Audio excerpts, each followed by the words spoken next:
Vatanparvar savdogar Muhammad Rahim Oxunboy. Vatanparvar Uyg'ur savdogar Muhammad Rahim boyvachcha Zozongtang ishg'oliyatidan keyin Qashqariyada bosh ko'tarib 20-asr Uyg'ur siyosiy tarixida muhim rol o'ynagan ikki cho'ng puldor jamoatning biri bo'lgan Oxunboy jamoatidagi Kerem Oxunboy oilasida 1887-yili dunyoga kelgan. Kerem Oxunboy mashhur Oxunboyning o'ttiranchi o'g'li edi. Oxunboy 1903-yili eng oxirgi orzusi bo'lgan Qashqar E'tikoh jamoasini cho'ng remont qilish orzusini amalga oshira olmay vafot bo'lgan. Milodiya 1901-yili Qashqarda misli ko'rilmagan cho'ng yer tavrash yuz berib, Muhammad Yoqubbek Badavlat 1872-yili keng ko'lamda kengaytib yasatgan E'tikoh cho'ng jamoasi og'ir darajada vayron bo'lgan edi. Zozongtang istilosidan keyin Uyg'ur xalqining iqtisodiy va ijtimoiy turmushi kishini cho'chitgidek xarablashgan bo'lib, iyoni yig'ish yo'li orqali jamoani cho'ng remont qilib qayta asliga keltirish mumkin emas edi. Oxunboyning cho'ng o'g'li Turdi hojim bilan inisi Kerem boyvachchi dadisining orzusini vasiyat o'rnida ko'rib, E'tikoh jamoasini shaxsiy tapovati bilan asliga keltirmoqchi bo'lgan. Bu chaqda kutilmagan bir ko'ngilsizlik yuz berib, Qashqariyadagi ikki cho'ng puldor jamoat orasida surkilish kelib chiqqan.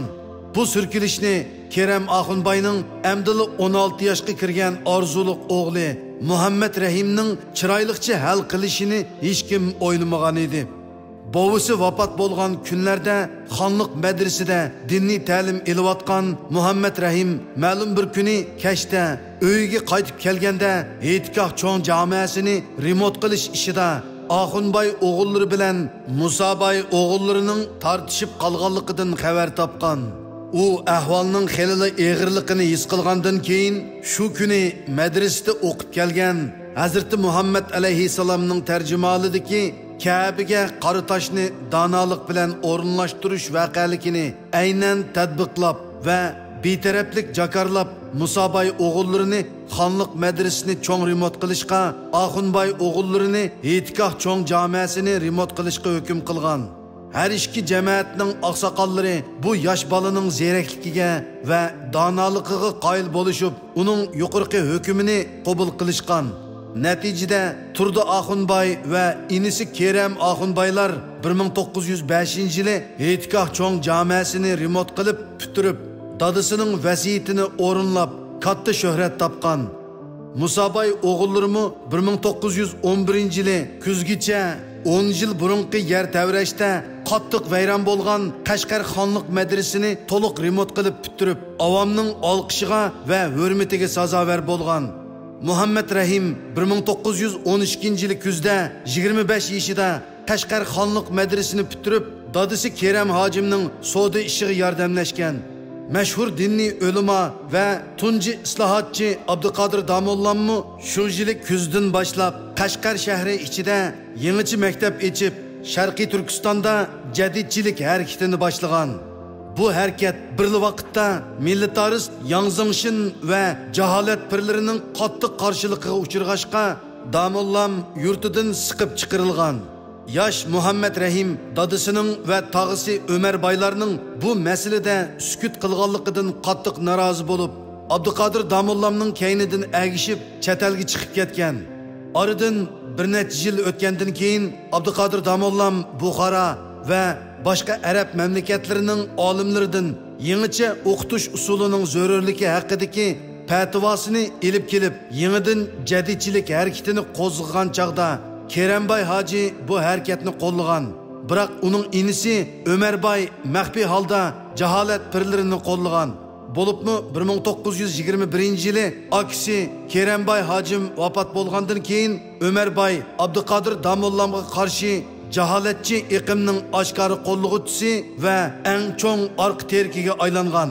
Eng yomon bo'lg'ini shuki, Ömerboyning 1924-yili 14-avgust kuni Abduqodir Domollamni qatl qilgan mal'unni qotillikqa yollaganlik xabari pur ketib, Oxunboylar jamoatining yuziga qora dog' tushgan. Buningdan qattiq nomus qilgan Muhammad Rahim Boyvachcha 1925-yili Qashqardan yo'lga chiqib, Germaniyaning poytaxti Berlinga ketib qolgan. Muhammad Rahim Boyvachcha Berlinda turgan 7 yil ichida jiroqni ko'rar savdogarga aylanib qolmay, yana texi Yevropada bo'layotgan yangiliklar va taraqqiyotlar bilan o'z vatanining qismatlaridan qayg'urdigan vatanparvar jamoat arbobiga aylangan. Saidiya xalqidan keyin 3 asrdek uda xonvayronchilikqa va til bilan tasvirligisiz ezilishlarga uchrab, milliy ruhini yo'qitib qo'yadigan Uyg'ur xalqini ma'rif orqali qayta uyg'otib, o'rnidan dast turg'izib, asorat zanjirlarini bitchit qilish uchun islohotchi olimlarga va yetakchilarga zo'r ehtiyoj tushadiganligini tunib yetgan Muhammad Rahim Boyvachcha 1930-yili o'z inisi Abdullah Axunbayni Istanbulga avatib, Rossiya Bolshevik inqilobidan keyin Tataristondan Turkiyaga qochib kelgan mashhur diniy olim Ahmad Faridni Qashqarga ko'chirib ketishga buyurgan. Abdullah Axunbay akisining topilishi bo'yicha Qashqarga qaytishida uni taklif bilan Qashqarga oilasi bilan qo'shib elib kelib, Qashqar shahrining hozirgi Yavog 6-boshlang'ich maktabi o'rnida bir sinflik maktab ochib, Ahmad Faridni shu maktabning o'qituvchiligiga qo'ygan. Shayx Ahmad Farid maktabda diniy dars, hisob, jo'g'rofiya, insho qatorliq darslarni o'tgan. Uning Uyg'ur bolalarini ham diniy ham fanniy ma'rif bilan tang yetishtirishi natijasida nurg'un o'quvchilar uning qo'lida o'qish bitirgan. Shuning bilan Ahmad Farid qisqa vaqt ichida Qashqar shahridagi avangard ma'rifchilardan biri bo'lib qolgan. Uyg'ur tarixini pishiq biladigan Ahmad Farid Qashqarda bir tarafdan dars o'gitib, millatni oqartish, avlodlarni yangicha ma'rifda tarbiyalash, yana bir tarafdan maktablarning o'qishligi uchun darslik kitoblarni tuzib chiqish va musulmonlarning ong safosini yuqori ko'tarish uchun qimmatli asarlarni yozish ishlari bilan shug'ullanib, Qashqarda mashhur asarlardan Tafsiru Sirotil Mustaqim, to'g'ri yo'lning tafsiliy izohatini yozib qoldirgan. Aradan bir qancha yillar o'tgandan keyin 1934-yili Aqsu shahriga kelib, Daril Muallimin maktabini ochgan. Bu maktabga Uyg'ur, Qozoq, Qirg'iz qatorliq Turkiy xalqlaridan o'quvchilar kelib o'qigan hamda o'qish bitirgan o'quvchilar Sharqiy Turkistonning bir qism shaharlariga o'qituvchilik qilishga avatilgan. Yangidan yetishib chiqqan avangard o'quvchilar diniy va milliy ma'rifning gullanishi, ta'lim-tarbiyaning jonlanishi, yangi maktablarning ochilishida nihoyat muhim rol o'ynagan. Biroq u 1937-yili Sharqiy Turkistonning Aqsu shahridagi Daril Muallimin maktabida o'qituvchilik qilayotgan mezgilda Jallod Shingsay tarafidan qo'lga elinib, turmaga tashlangan va hayotining oxirigacha turmada yetib, 1939-yili qimmatli ilmiy xizmatlar bilan tonilgan hayotini oxirlashtirib, taxminan 52 yoshida turmada qiyin qistoqlar sababidan qazo qilgan. Muhammad Rahim Boyvachcha Berlinda turib Axunbay jamoatining Yevropa va Rossiyadagi savdosini boshqarish jarayonida Qizil Rossiyaning davlat terrorligidan qochib kelgan Tatar olimi Zaki Validi To'g'an va boshqa nurg'un turkiy tillik olimlarga butun kuchi bilan yordam qilib turgan edi. U 1929-yili militarist Jinshorinning Berlinga kelgan sodiq odami Burhan Shahidining Germaniya tavasidagi qurol-yarog' shirkatlari orasida qatnab yurganligidan xabar tepib, Uyg'ur xalqining beshiga keladigan qo'rqinchli qirg'inchilikning oldini olish uchun o'z xalqini qurollantirmoqchi bo'lgan. Muhammad Rahim Boyvachcha 1931-yili Atiyozdagi Qumul inqilobining xabarini olgan hamon tog'isi Ömerbayning qattiq qarshi turishiga qaramay, vaziyati davolg'ib turgan Germaniyadan ayrilib, dengiz yo'li orqali Hindistonga kelib, bir qism qurol-yarog'larni setib olgach, yarim yildak ayol bo'lgandan keyin ona yurti Qashqarga qaytib kelgan. Gerçi Muhammad Rahim Boyvachcha g'ayrat ko'rsatib 1933-yili 12-noyabr kuni Qashqar shahrida qurilgan Sharqiy Turkiston Islom Jumhuriyati hukumatini qo'llash orqali vaziyatni tinchlantirgan bo'lsa-mu, lekin keyincha Stalinning hayvisi bilan Qashqarga qechib kelgan Tungan banditlari Qashqarda Stalin bilan maxfiy kelishim tuzib, Tunganlar Uyg'urlarning mustaqil hukumatlarini og'dirib, milliy mustaqillik kuchlarini ujuqtirib berish bediliga yakandin chaqiliqchi bo'lgan bepoyon Uyg'ur yurtlariga ega bo'lgan Muhammad Rahim Boyvachcha 1930-yillardagi milliy mustaqillik inqilobida Oxunboy jamiyati ichida eng aktiv rol o'ynagan edi. U hatto yana bir tog'isi Ali Oxunboyni Tunji Jumhuriyatning Moliya ministrligiga tavsiya qilgan edi. O'zi har vaqt parda orqasida turib, amaliy ishlarni qilchi davrang solmay, tez hal qilatdi.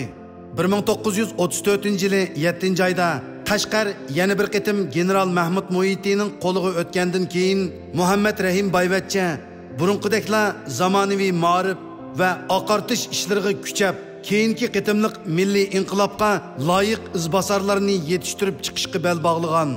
Miladiya 1936-yili 5-oyda atalmış Qashqar garnizon bosh qo'mondonlik shtabi nomida armiya bilan xalqning katta birlashma yig'ilishini amaliyotda necha kun burunqi Shabdul Damollaning o'limidan keyin Uyg'urlarga qurolliq hayva ko'rsatib qo'yish uchun yig'in o'tkazmoqchi bo'lib, E'tikoh jamoat cho'ng darvozasi oldidagi egiz supiga yig'in sahnasini rastlagan hamda jamoat darvozasiga Xitoyning davlat otisi Song Jongsanning cho'ngaytilgan rasmini esib qo'ygan. Buni ko'rgan Uyg'ur xalqi bular E'tikoh cho'ng jamoani yana taqib etadigan o'xshaydi deb ansirab, buningga qat'iy qarshi turish haqida g'ulg'ul qilishga boshlagan. Lekin hech kim ko'krak kerib, xalqqa yetakchilik qilishga petin olmagan. Dal shu chaqda xalqning mazkur g'ulg'ulisini anglagan Muhammad Rahim Oxunboy yig'in maydoniga kelib, xalq ommasiga vakolatan masjid darvozasiga rasm esish joiz emas deb norozilik bildirgan. Bu norozilikni o'ziga qilingan cho'ng haqorat deb tushungan garnizon qo'mondonlik shtabining qo'mondoni Lyubin degan Xitoy naq maydonda Muhammad Rahim Oxunboyni tutib qamoqqa olgan hamda ulardan nurg'un jarimani elib, E'tikoh jamoani bir hafta taqitib qo'ygan. Jallat Chingsay Stalinning bevosita harbiy va siyosiy yordamlariga erishgandan keyin bu fursatni ching tutib, o'z ko'ngliga pukkan razil plani bo'yicha butun Uyg'ur sarxillarini har xil tuhmat va bo'htonlar bilan tutqun qilib, zodili bahoni topolmaganlarga qasdan qiltoq qo'yib ko'zdan yo'qotgan. Bunda qiltoqlardan biri maxsus Oxunboy avlodlarini talto'kis ko'zdan yo'qotish uchun planlangan edi. Şahitlarning bayonlariga asoslanganda buning tafsiloti mundaq bo'lgan. 1937-yili 10-oktyabr Abduniyaz Kamal qismini to'liq bostirib bo'lgan Jallat Chingsay g'albisini ko'z qilish uchun Qashqar E'tikoh maydoniga Xitoy davlat otisi Song Jongsanning mis haykalini o'rnatmoqchi bo'lganda Muhammad Rahim Boyvachchining qattiq qarshiligiga uchirgan. Oradan bir oy o'tgandan keyin Chingsay xoinlarning mulkini musodir qilish nomli bir qo'rqinchli hujjat e'lon qilib, ilgari Xo'janiyaz Hoji, Mahmud Muhiti, Temur Pasha, Muhammad Imin Bug'ra, Sabit Damulla va Abduniyaz Kamallarga pidoi askar bo'lganlar, moddiy va ma'naviy jihatdan qo'llaganlarning hammasining to'liq tozlandiganligini oshkora jakarlagan. Bu qo'rqinchli shum xabarni anglagan nurg'un Qashqar boylari chet ellarga qechishga boshlagan. Biroq Muhammad Rahim Boyvachcha tangtushlarining va tuqqanlarining chet elga chiqib ketish tashabbuslariga parvo qilmay Qashqarda davomli qolib qolgan. Oqibat shu yili 12-oyda u va tog'isi Ömerboy qatorliqlar bir yo'lila tutqun qilinib, shuningdan keyin qilchi deriki bo'lmagan.